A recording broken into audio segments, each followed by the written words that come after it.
Yo, what's up, dude? What's up, bro?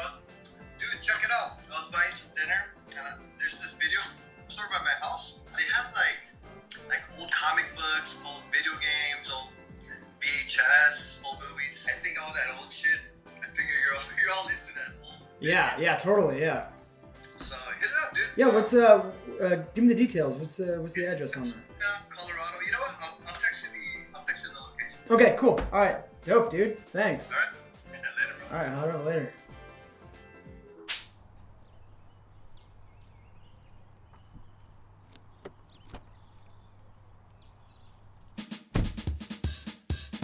As you just saw, I got a call from a friend about a video store in Pasadena selling old VHS tapes and video games. Whether these VHS tapes and video games are of any value to me is still yet to be seen.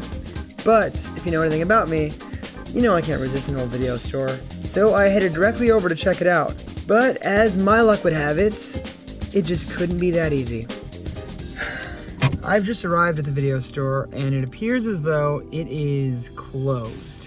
I'm just gonna hang out here as long as possible and hope I get lucky. Maybe someone will come back, I don't know.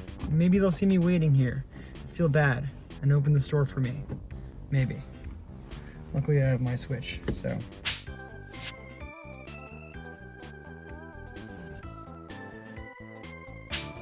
Okay, holy shit, they actually just opened their doors. It's 2 o'clock, but I mean, better late than never. Alright, so soon after this, I made my way into the video store. But what I experienced in that store was unlike anything I could have foreseen. See, if we rewind to a few minutes ago, that sign said video rental on it, which led me to believe this is going to be like a traditional mom and pop video store, much like I've visited in previous videos. You know, with old VHS, DVDs, maybe a small selection of shitty games for rent, and a ton of dusty porn from the 80s. This, however, was no ordinary video store. This store was like a retro graveyard. At first glance, because of how eclectic the selection was and how everything was sorted out, it looks like a store full of junk. But upon closer observation, I was able to find a ton of gems that I wouldn't be able to find in any normal video store. For example, see this ALF NES cartridge?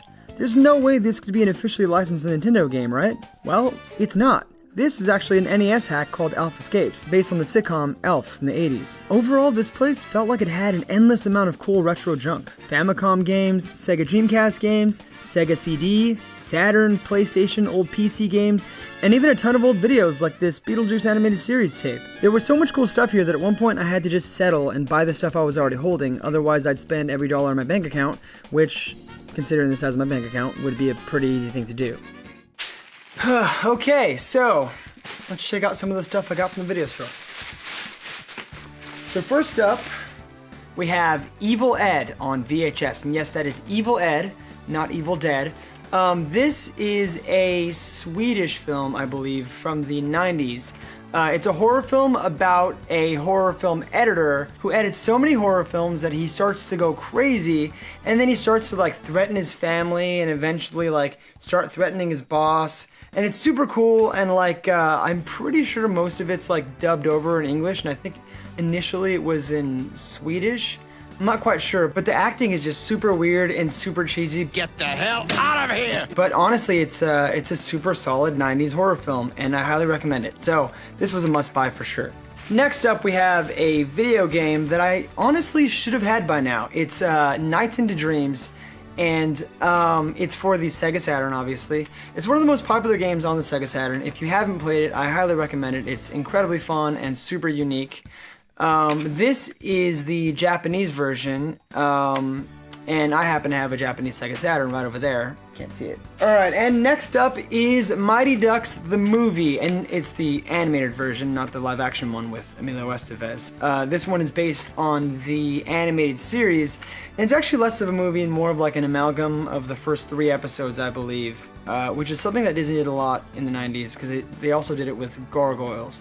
The animated series is actually fully on Disney Plus, which most people have. So if you like 90s animated series, then I definitely recommend this. Okay, this one might surprise you. Bible Adventures for the NES. This is a very interesting game. So this was an NES game made by a company called Wisdom Tree, a Christian company, I believe. And they actually didn't sell this at video game stores. They sold Bible adventures at bookstores because typically bookstores would carry like Bibles and stuff like that. And I guess this was like a complimentary item. I'm not sure.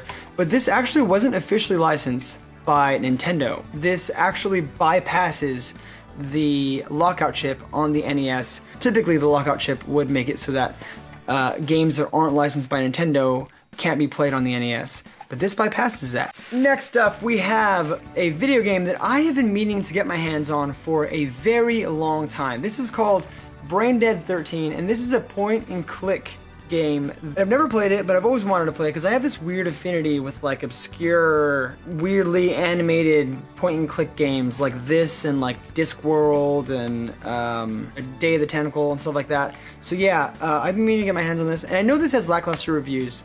It's just the animation is so cool to me, and I can't get over it. So this was a must-have for me. Next and last, I believe. Okay, this is something that really only I could love, I feel like. This is Stalkers, the animated series on DVD, and it's not the cool Japanese version, no. This is the American animated series, the one that I believe only I like. If you've seen my previous video about cartoons based on video games, you will have seen that this animated series actually had its own segment in that video. So yeah, I pretty much bought this almost solely because I talked about it in a video. And ever since I talked about it in that video, honestly, I sort of started really liking the show. It's pretty much just a standard Saturday morning cartoon with Darkstalkers characters, which to most people I think would sound lame, but to me it sounds awesome. So yeah, I had to get it. And that is it for what I bought at that video store. If there was anything at the video store that you caught a glimpse of that maybe I didn't see that you thought I should have bought, then let me know in the comments. Thank you for watching. Don't forget to like this video and subscribe to my channel, and until next time, let's blow this cartridge. Hey, you very good.